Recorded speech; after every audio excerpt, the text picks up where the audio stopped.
যেই দুর্নীতি, দুঃশাসন এবং অপশাসন আমরা বিতাড়িত করেছিলাম, তারা যারা পালিয়ে গিয়েছিল তাদের রেখে যাওয়া যে প্রশিক্ষণ, তাদের রেখে যাওয়া যে চরিত্র, তাদের রেখে যাওয়া যে আচরণ, সেগুলো অন্য আরেকটি দল কাঁধে তুলে নিয়েছে।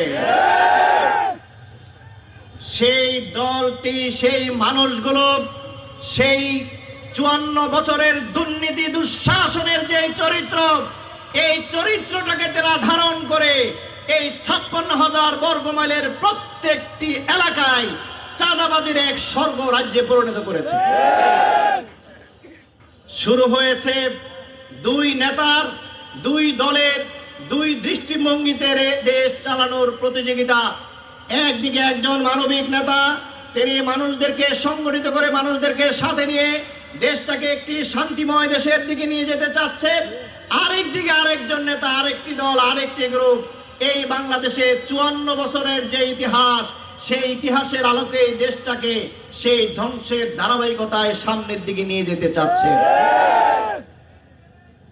এর অংশ হিসেবে বাংলাদেশ জামাতে ইসলামীর আমির ডাক্তার শফিকুর রহমান, তিনি নির্বাচন এবং নির্বাচনের মাধ্যমে রাষ্ট্র পরিচালনার দায়িত্ব যেন একটি সৎ, দক্ষ, দেশপ্রেমিক এবং সততা এবং ন্যায় ইনসাফের ভিত্তিতে একটি নেতৃত্ব যেন পরিবর্তন হয়, একজন নেতৃত্ব যেন আমরা নির্বাচন করতে পারি, সেজন্য তিনি তার দলের সকল নেতা নেতৃবৃন্দকে সহ বাংলাদেশের সকল ইসলামী এবং সমমনা এবং এমন বাংলাদেশের সবগুলো দল, যেই দলগুলোর মধ্যে সৎ, দক্ষ, দেশপ্রেমিক নাগরিক তৈরি হয়, যেই দলের কোনো নেতাদের বিরুদ্ধে কোনো চাঁদাবাজির কোনো ইতিহাস নাই, যেই দলের কোনো নেতাদের বিরুদ্ধে ধান্দাবাজি, দুর্নীতি, দুঃশাসনের কোনো ইতিহাস নাই, যেই দলের নেতাদের বিরুদ্ধে অন্যের জমি দখল করার কোনো ইতিহাস নাই, এরকম সবগুলো দলকে ঐক্যবদ্ধ করে আগামী নির্বাচনের জন্য তিনি নির্বাচনীয়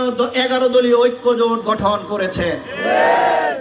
এই দলগুলোর কেন্দ্রীয় আমির, সভাপতি থেকে শুরু করে মাঠ পর্যায়ের একজন কর্মী পর্যন্ত, যাদের বিরুদ্ধে কোনো অন্যায়, অবিচার এবং দুর্নীতি, দুঃশাসনের কোনো ইতিহাস নাই, এই সকল দলগুলোকে সাথে নিয়ে, এই সকল দলের সকল কর্মীদেরকে সাথে নিয়ে আগামীর বাংলাদেশ নির্মাণের জন্য আমরা আপনাদের সামনে এসে হাজির হয়েছি। আমাদের সাথে যে দল আছে, যে নেতৃবৃন্দ আছে, আমাদের সাথে এই দলের যারা কর্মী আছে, এই প্রত্যেকটি নেতৃবৃন্দ এবং কর্মী হচ্ছে আমাদের সকলের পরিচয়, যারা আগামী দিনের বাংলাদেশকে একটি সুন্দর বাংলাদেশ গঠনের জন্য প্রতিজ্ঞাবদ্ধ। এই লোকদের মধ্যে, এই নেতৃবৃন্দর মধ্যে, এই কর্মীদের মধ্যে একজন চাঁদাবাজের কোনো অস্তিত্ব আপনি খুঁজে পাবেন না। এই দলের লোকদের মধ্যে আপনি একজন এমন লোক খুঁজে পাবেন না, রাজনীতি ছাড়া তার আর কোনো পেশা নাই, এমন কোনো লোক আপনি খুঁজে পাবেন না। সবারই নিজস্ব পেশা আছে, সবারই নিজস্ব ইনকামের সুযোগ আছে, সবারই চাকরি আছে, ব্যবসা আছে, তার বাহিরে তারা এই দেশের মানুষের কল্যাণের জন্যই মাত্র তারা রাজনীতি করে। একমাত্র রাজনীতিকে পেশা নিয়ে এই দলগুলোর কোন নেতা কর্মী তারা রাজনীতিতে অংশগ্রহণ করে না।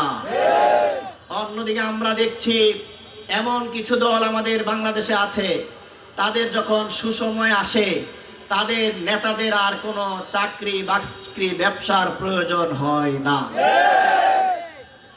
এই রাজনীতি হচ্ছে তাদের পেশা। এই রাজনীতির কারণে তারা আঙ্গুল ফুলে কলা গাছ হন। এই রাজনীতির পরেই অল্প কয়েকদিন রাজনীতিতে আসলে তাদের চেহারা পরিবর্তন হয়ে যায়। এই রাজনীতিতে আসলে তাদের চলন বলনে পরিবর্তন হয়ে যায়। এই রাজনীতি শুরু করলেই তাদের সবকিছু পরিবর্তন ঘটে।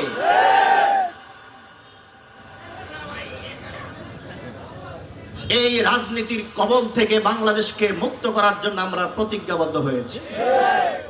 আমরা চাই আমাদের এই প্রিয় মাতৃভূমি বাংলাদেশকে, আমাদের 54 বছরের যে চাঁদাবাজি, দুর্নীতি এবং দুঃশাসন আছে, এর হাত থেকে আমরা বাংলাদেশকে মুক্ত করতে চাই।